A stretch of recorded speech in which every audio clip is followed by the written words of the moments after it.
29th Sunday in Ordinary Time, Year A. God or Caesar? Everything belongs to God. Our gospel today ends with the words, very well. Give back to Caesar what belongs to Caesar, and to God what belongs to God. This famous statement has been interpreted in so many ways. As a way of driving religious authorities from politics, this is often cited.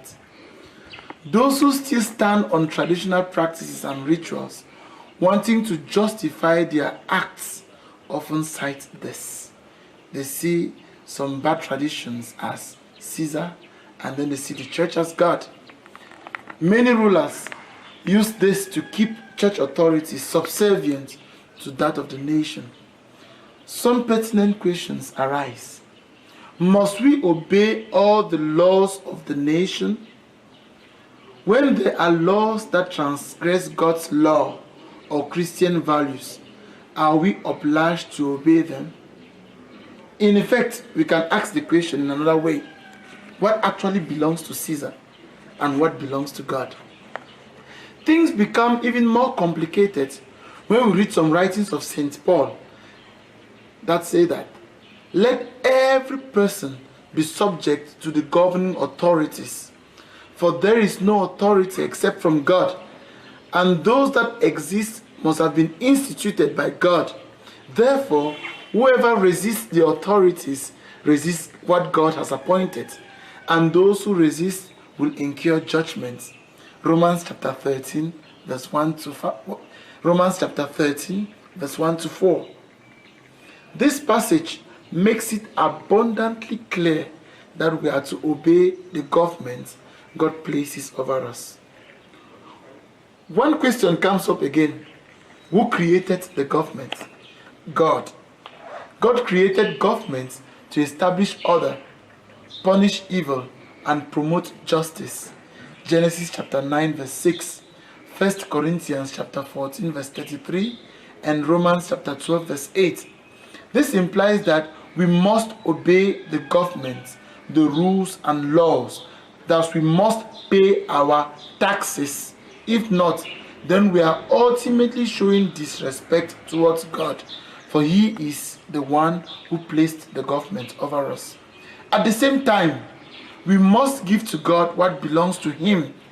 And what belongs to God? Our consciences. That inner core of our being.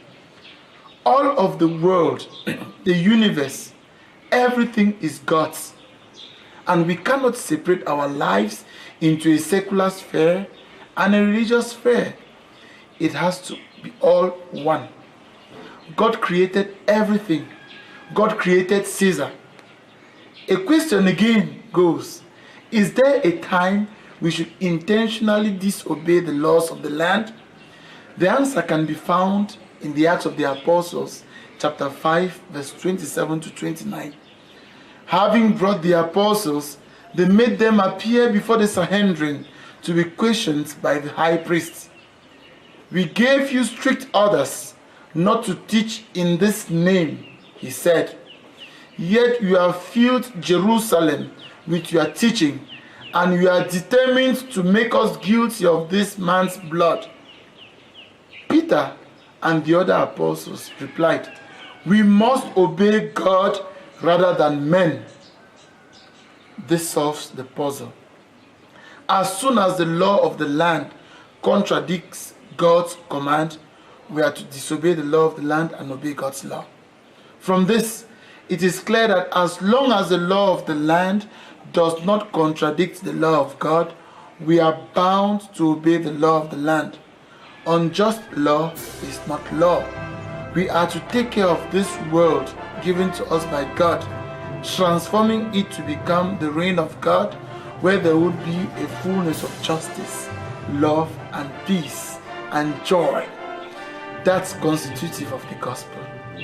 Everything belongs to God, so we must transform this world, do action for justice, participate in the world's transformation until we become the reign of God. Thomas Completon's words say it all. Everything belongs to God, even Caesar's coins. May Almighty God bless you, the Father and the Son